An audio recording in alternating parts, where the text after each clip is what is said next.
엘리 제사장과 그의 가문의 이야기가 오늘 말씀을 또 이루고 있습니다.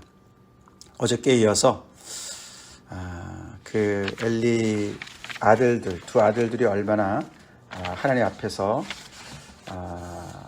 악행을 행하는지, 하나님의 제사를 경멸하는지 그 이야기가 연속이 되면서 어떻게 그 엘리와 엘리 가문이 이렇게 몰락을 하고 거기에 반해서 그들을 대신하는 사무엘이 앞으로 이제 제사장의 역할을 감당하게 되는지를 그 이야기를 지금 이렇게 진행하고 있습니다. 참 너무 안타깝고 슬픈 이야기입니다. 그렇죠? 제사장의 직분, 그 당시에 제사장의 직분 얼마나 특권이었습니까? 그런 특권의 자리를 남용하게 되었을 때 어떤 결과가 초래가 되는지를 보게 됩니다. 오늘 우리가 이 말씀을 묵상하면서 우리 지난주 오벳 이야기 제가 말씀을 드리면서 그렇죠? 우리 예수 믿는 사람들도 소수입니다. 그렇죠? 이 왕 같은 제사장의 직분을 우리가 맡은 사람들로서 우리가 하나님께서 주신 이 직분을 얼마나 귀하게 여기고 소중히 여기고 있는지 돌아보는 시간 되길 바랍니다. 엘리가 늙었다 이렇게 시작합니다. 엘리가 매우 늙었더니 그 아들들의 모든 그런 악행과 더 나아가서는 회막에서 섬기는 수종드는 여인들과 동침을 하였다 이런 얘기까지 들었습니다. 그때 드디어 이제 그 아들들을 타이르는 이야기가 나오죠. 근데 그 악행을 행한 그 아들들한테 타이르는 그 내용이 굉장히 좀 유해해요. 그렇죠? 약합니다. 약하고 그 얘기하는 것 자체도 그 죄 자체를 다루기보다도 소문이 이렇던데 너네가 심판을 받기를 두려워하지 않느냐? 빨리 돌이켜라. 뭐 이런 얘기를 하는 거지 않습니까? 소문이 안 좋고 또 하나님께서 너네를 심판하실 건데 너네 두렵지 않느냐? 뭐 이런 얘기를 하는데 그 죄 자체를 이야기를 하지 않는 것을 보게 됩니다. 그러나 이미 엘리는 나이가 많이 들었고 그 두 아들들은 아버지의 말을 듣지 않았습니다. 그들의 마음은 완악했고 정말 강팍했습니다. 아버지를 우습게 여기는 것이죠. 하나님을 우습게 여기는 사람들이 당연히 부모도 우습게 여기겠죠. 연결되어졌습니다. 근데 그것을 이 사무엘서를 기록한 사람은 여호와께서 그들을 죽이기로 뜻하셨다, 작정하셨다 그렇게 얘기를 합니다. 너무 무서운 얘기예요. 그렇죠? 바로의 마음을 강팍하게 하셨다라는 이야기와 연결되어지죠. 홈리와 비느하스가 좀 하나님을 잘 섬기려고 했는데 하나님께서 그렇게 죄짓게 하고 죽이기로 작정한 것이 아니죠. 이미 많은 세월 동안 그들에게 많은 기회를 주셨고 오래 참으셨고 돌이킬 수 있는 그런 찬스를 많이 주셨는데도 하나님을 업신여기고 하나님의 예배를 업신여기고 그래서 많은 백성들한테 그들이 정말 해이하게 만들고 영적으로 그리고 범죄하도록 담대하게 대담하게 만드는 그런 죄악들 더 이상 돌이킬 수 없는 그런 정말 그런 상태를 얘기하는 것입니다.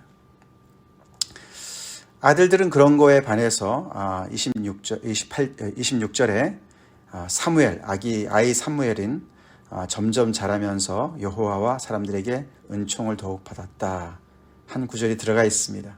이 암울한 엘리와 엘리의 가문의 이야기가 진행되면서 아이 사무엘의 영적 상태를 얘기해 주는 것이죠. 마치 예수님께서 지혜와 키가 자라면서 하나님과 사람들에게 사랑을 받으셨다라는 것처럼 굉장히 그 성장기가 너무너무 이렇게 정말 축복 가운데 하나님의 축복과 사람들의 그런 사랑 가운데 잘 성장한 것을 표현하듯이 아이 사무엘이 그렇게 자랐다고 얘기를 합니다. 깜깜한 어둠 속에 정말 이렇게 한 줄기의 그런 소망이 되는 것이죠. 자, 그러면서 이제 27절부터 36절까지 그 엘리 제사장에게 한 사람이 와서 선지자죠. 하나님의 말씀을 전합니다. 익명의 사람이죠. 하나님의 사람이 엘리에게 와서 여호와의 말씀을 전합니다. 근데 그 이야기가 어마어마한 이야기입니다. 그렇죠? 우리가 다 같이 읽어봤지만 이 이야기를 들은 엘리는 얼마나 정말 두려웠겠습니까? 좀 신기하게도 그런 내용이 나오지 않습니다. 그렇죠? 그냥 이 이야기가 쭉 그렇게 전달된 얘기가 나오고 내일 3장부터 이제 다른 이야기가 이제 진행이 돼요. 다른 사건이 진행이 됩니다. 이런 하나님의 사람의 이야기를 들은 엘리, 그래서 하나님의 심판이 정말 자기의 그 집안에 임하는 것을 왜 임하게 되는지를 설명을 하는데요. 정말 너무나 정말 영혼의 깊은 곳까지 떠나야 되는 그런 상황의 이야기가 아닙니까? 그 이야기에서 가장 핵심적인 건 뭐죠? 우리가 몇 절입니까? 30절인가요? 30절 후반부에 나를 존중히 여기는 자를 내가 존중히 여기고 나를 멸시하는 자를 내가 경멸하리라. 그게 하나님의 사람이 전달한, 엘리 제사장에게 전달한 메시지의 어떻게 보면 가장 근간을 이루는 것이죠. 그렇죠? 하나님께서 이런 하나님이시기 때문에 너가 지금까지 행한 그 모든 것을 달아봤을 때 우리가 우리 그 한나의 기도에도 나오지 않습니까? 하나님께서는 정말 지식의 하나님이시고 모든 행위를 달아보시는 하나님 아닙니까? 그죠? 그래서 이들이 행한 모든 것들을 다 알고 계시고, 그래서 이런 기준으로 봤을 때 그들이 얼마나 이 하나님을 멸시한 그런 제사장들이었는지, 특별히 이 두 아들들이 얼마나 하나님을 멸시했든지, 하나님을 가볍게 여겼는지를 달아보시는 거죠. 그들의 행동을 달아보시고, 그래서 그들이 그렇게 하나님을 가볍게 여겼기 때문에 하나님께서도 그들을 가벼이 여기실 것이다. 그게 경멸한다는 뜻이에요. 나를 중하게 여기는 자는 내가 중하게 여기고, 나를 소중하게 여기는 자는 내가 소중히 여기고, 나를 가볍게 여기는 자는 나도 가볍게 경히 경멸할 것이다 라고 말씀을 하시는 거예요. 하나님의 사람이 엘리에게 이야기한 것은 과거, 현재, 미래 이렇게 세 가지로 나눠서 볼 수가 있습니다. 과거에 너네 조상의 집이, 이 이스라엘 백성이 애굽에서 바로의 집에서 종살이 할 때 그때 내가 너희들에게 나타나지 않았느냐. 그리고 그 많은 12지파 중에 내가 아론의 지파를 택하지 않았느냐. 그리고 내 제사장으로 그들을 삼지 않았느냐. 그래서 그 많은 사람들 중에 특별히 선택해서 내 앞에 나와서 제단에 올라서 분향하게 하고 에봇을 입게 하고 그 영광의 자리에 서게 하고, 그리고 모든 백성들의 화제를 드리도록 그렇게 섬기도록 내가 너희들을 그렇게 세우지 않았느냐. 엄청난 특권의 자리에 너희들이 있었지 않았느냐. 그런데 29절 너희가 어찌해서 내가 내 처소에서 명령한 내 제물과 예물을 밟으며 발로 차며, 그렇게 얘기합니다. 하나님의 제물을, 제사를 업신여기며 내 아들들을 나보다 더 중히 여겨 내 백성 이스라엘이 드리는 가장 좋은 것으로 너희들을 살찌게 하였느냐. 그렇게 엘리에게 책망을 합니다. 결국 엘리가 잘못한 것 같지는 않은데, 지금까지 우리가 봤을 때는 아들들이 잘못했는데 그 책임이 아버지에게 있다고 얘기를 하는 것이죠. 결국은 너가 제물과 예물을 밟은 것이 되는 것이고, 너가 내 아들들을 나보다 더 중히 여겼다. 그래서 이렇게 아들들한테 정말 따끔하게 책망을 못하는 엘리를 보는 것이죠. 그것을 하나님께서는 너가 나를 더 귀하게 중히 여기기보다도 내 아들들을 더 중히 여겼다. 그래서 결국은 백성들이 나한테 드리는 모든 것들을 그 아들들이 다 이렇게 빼앗아 가지고 그들도 살찌게 하고 결국 너도 살찌게 하지 않았느냐. 나중에 보지만 엘리가 비둔하다 이런 말이 나오지 않습니까? 눈도 어둡고 몸도 비둔하고, 그래서 아들들이 그렇게 정말 하나님의 그런 재물을 취해서 자기들이 살찌우는 것을 같이 동조한 그런 죄가 있는 것이죠.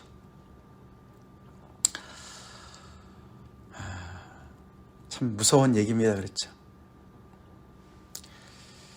제사장인 엘리가 이렇게 하나님보다 더 중히 여기는 그런 것을 하나님께서 따지시는 거예요.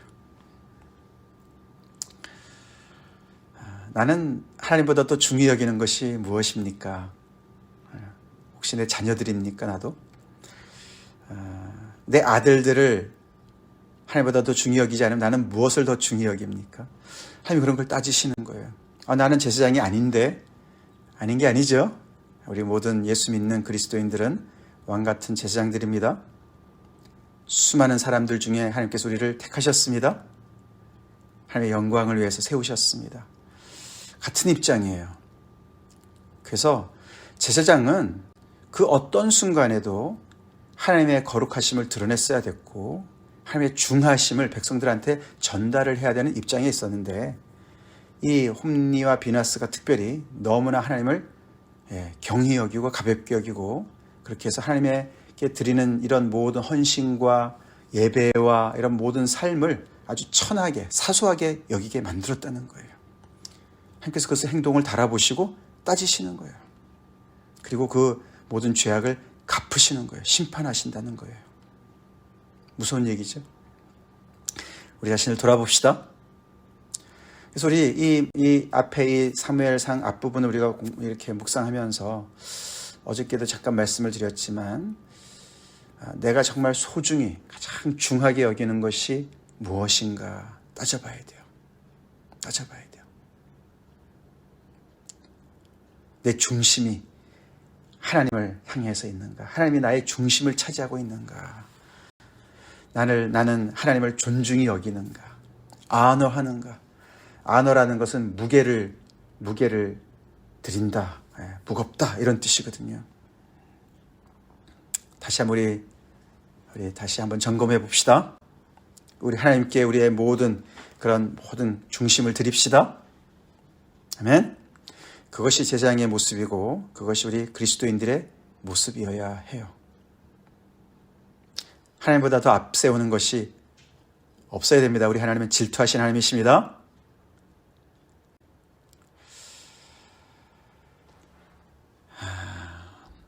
결국 그것을 한 번의 실수가 아니죠. 그죠? 그게 오랫동안 반복이 된 것이죠. 오랫동안 반복이 된 것이죠. 그래서 하나님께서 30절에 보시면 무서운 말씀하십니다. 너가 그렇게 했기 때문에 이스라엘 하나님 나 여호와가 말하는데, 내가 전에 내 집과 내 조상의 집이 내 앞에서 영원히 행하리라 했는데 이제 내가 그것을 취소한다. 그런 말씀하시는 거예요. 그렇게 얘기했는데 이제 나 여호와가 말하노니 결단코 그렇게 하지 아니할 것이다. 하나님께서 영원히 너희들을 이렇게 앞에 세워서 제사장직을 맡게 하겠다고 약속을 하셨는데 그것을 철회하시는 거예요. 하나님께서 철회하실 수도 있으신 분이시죠. 자동으로 그냥 끝까지 영원히 그냥 가게끔 하나님께서 놔두시지 않는다는 거예요. 나중에 봤더니 이것이 어떻게 보면 조건부가 된 것이죠. 하나님께서 그렇게 엄청난 은혜를 부으시고 특권을 주신 그 자리가 철가방이 아니라는 거예요. 철가방이 아니라는 거예요. 우리가 하나님의 앞에 은혜를 입는 이 자리가 엄청난 은혜의 자리지만 오벳도 마찬가지였어요. 그렇죠? 또한 책임의 자리였습니다. 엄청난 엄중한 책임을 감당해야 되는 자리였어요. 우리 왕같은 제사장도 마찬가지로 믿습니다. 그래서 그 영원히 그렇게 약속하셨던 것이 바뀌어서 그렇게 결단코 하지 않겠다라고 말씀을 하시면서 그 영원히 이들을 심판하는 것이 영원히 갈 거라고 얘기하세요. 무서운 얘기죠. 그들을 영원히 축복할 것이라고 말씀하신 하나님께서요, 그들이 그렇게 그것을 남용할 때, 그 특권의 자리를 남용해서 그 제사장직이 마치 자기의 무슨 그런 엄청난 특권인 양, 그런 권리인 양 그렇게 주장하는 그들을 하나님께서 그것을 철회하시고 오히려 그것으로 하나님께서 그 행동을 달아보시고 그들을 심판을 하시는데 영원토록 하신다, 이렇게 나와요. 뒤에 31절 보세요. 어떻게 심판하실 것인가? 내가 내 팔은 힘을 얘기하는 것이죠. 내 팔과 내 조상의 집 팔을 끊어 내 집에 노인이 하나도 없게 하는 날이 이를 것이다. 그래서 그 가문이 아주 그냥 쇠잔하게 만들 것이라고 얘기하는 것이죠. 그래서 단명할 것이라고 얘기하는 것이죠. 이스라엘에게 모든 복을 내리는 중에 내 초소의 환난을 볼 것이다. 내 집에 영원토록 노인이 없을 것이다. 보세요. 영원토록. 그렇죠? 물론 이제 과장된 것이라고 볼 수도 있겠지만 그만큼 정말 거룩하신 하나님, 정말 두려우신 하나님을 볼 수가 있습니다. 그래서 내 마음이 슬플 것이고 내 집에서 출산되는 모든 자가 젊어서 죽을 것이다. 내 두 아들 홈니와 비나스가 한날에 죽을 것이다. 그것이 너에게 표징이 될 것이다. 정말 살 떨리고 영혼 떨리는 이야기죠. 그러면서 너네가 이렇게 천하게 여기고 너네가 경멸한 그 제장직을 내가 다른 사람에게 줄 것이다 라고 말씀하십니다. 사람이 너들밖에 없는 것이 아니라는 것이죠. 그렇죠? 충실한 제장을 내가 일으킬 것이다. 내가 나를 위해서 충실한 제장을 일으킬 것이다. 너네랑 다른 정말 신실한 faithful한 그런 제장을 내가 일으킬 것이다. 그 사람은 내 마음, 내 뜻대로 행할 것이다. 너네랑 달리 내 마음과 내 뜻대로 행할 그런 사람을 내가 세울 것이다. 내가 그를 위하여 견고한 집을 세우리니 그가 나의 기름 부음을 받은 자 앞에서 영구히 행할 것이다. 이 엘리 가문과 약속했던 그 영구한 약속을 다른 사람한테로 돌리는 그런 이야기를 하고 계시는 거예요. 이것은 당장 이제 엘리 대신에 사무엘이 그 제장직을 감당하게 되죠. 그리고 조금 더 뒤에 가보면은 이 엘리의 후손인 아비아달 대신에 사독이 그 솔로몬 때 이제 그렇게 제장직을 감당합니다.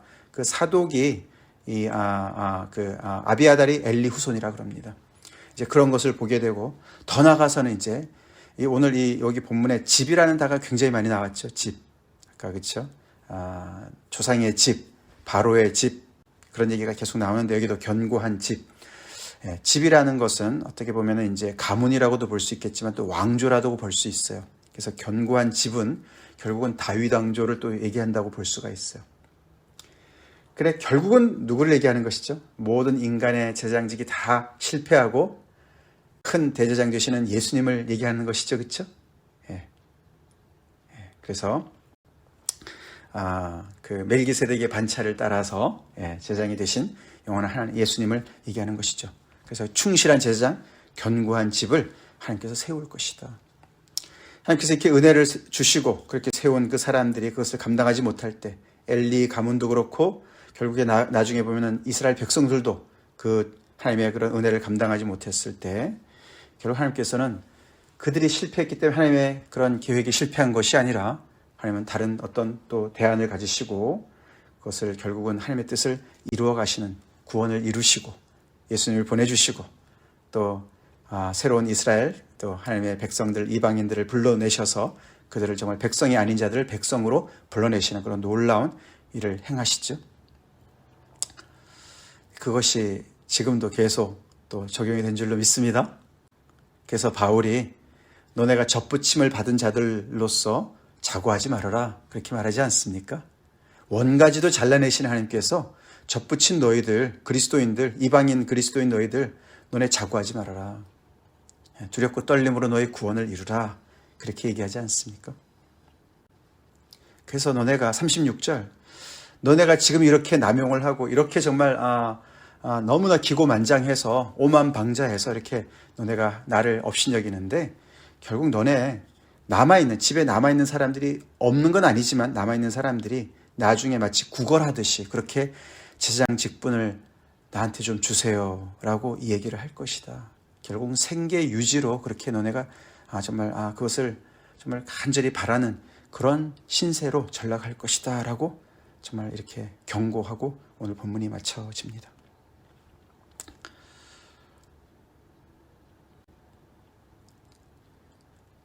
우리 하나님의 은혜를 당연시 여기지 맙시다. 당연시 여기지 맙시다. 당연시 여기고 감사함이 잊을 때 우리는 그것이 마치 내가 마땅히 내가 가지고 있는 권리라고 생각하게 되고 그리고 그것을 남용하는 자리까지 가게 되죠. 나에게 구원을 주신 하나님, 용서함을 주시고 성령을 보내주셔서 성령의 사람으로 그리스도의 사람으로 세워주신 하나님, 엄청난 은혜입니다. 오벳이 잘나서 그 자리에 갔습니까? 많은 하나님의 선대와 인애와 섭리의 합작품으로 그렇게 은혜를 입은 빚진 자로 태어난 거 아닙니까? 우리 한 사람 한 사람도 그런 자리에 있습니다. 그렇죠. 특별히 또 이렇게 목회를 하고 있는 저 같은 경우 더 그렇죠. 그래서 저를 위해서도 기도해 주세요. 제가 늘 하나님을 가장 존중히 여기는, 사람을 두려워하지 않고 하나님을 가장 귀하게 여기고 존중히 여기고, 그런 하나님 앞에 두려움과 그런 거룩한 그런 모습으로 정말 하나님을 그렇게 사람들에게 프레젠트할 수 있도록 저를 위해서 기도해 주시고요. 더 나아가서 우리 모두가 같은 그런 자리에 있습니다. 우리가 하나님을 귀하게 여기고 가장 정말 존중히 여기는 자녀들에게 그런 신앙을 물려줍시다. 그리고 부지런히 가르쳐야 돼요. 엘리 정말 이렇게 이런 얘기조차도 너무 나중에 한 것 같습니다. 그렇죠? 어렸을 때 정말 따끔하게 얘기할 때는 얘기를 해야지요. 자녀 신앙 교육 중요합니다. 말보다도 더 중요한 것은 우리의 삶이죠. 행동이죠. 내가 평소에 하나님을 그렇게 소중히 존중히 여기는 그런 우리의 삶의 태도를 통해서 자녀들이 배울 수 있도록 같이 기도합시다. 다 같이 기도하겠습니다.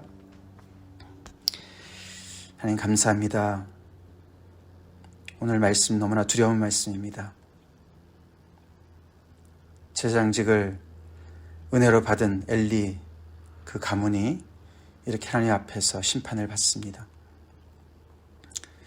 하나님을 멸시하는, 가볍게 여기는 그 아버지 하나님의 죄악을 피할 길이 없었습니다. 아버지, 저희는 어떻게 하나님을 대하고 있는지, 하나님보다 무엇을 더 소중히 여기고 하나님을 가볍게 여기고 있는지 아버지 성령님 가르쳐 주시옵소서. 비춰 주시옵소서. 돌이키게 해 주시옵소서. 더 늦기 전에 주님 돌이킬 수 있게 도와주시옵소서. 우리의 자녀들이 보고 배우고 있습니다. 도와주시옵소서. 우리가 하나님을 아버지 언어하는, 정말 높이고 소중히 여기고 가장 귀하게 여기는, 무겁게 여기는 그런 인생 살 수 있도록 도와주시옵소서. 우리 모두가 아버지 이런 왕같은 제장의 특권을 누리는 자들입니다. 아버지 도와주시옵소서. 그 중에서도 목회하고 있는 저를 불쌍히 여기시옵시고 늘 하나님을 가장 아버지 하며 두려워하며 아버지 하나님께 정말 아버지 그 중심을 드리며 그렇게 정말 성도의 본이 되게 하여 주시옵소서. 우리 모두가 세상 사람들이 하나님을 제대로 프레젠트할 수 있는 은혜를 허락하여 주시옵소서. 예수님 이름 받들어 간절히 기도 올리옵나이다. 아멘.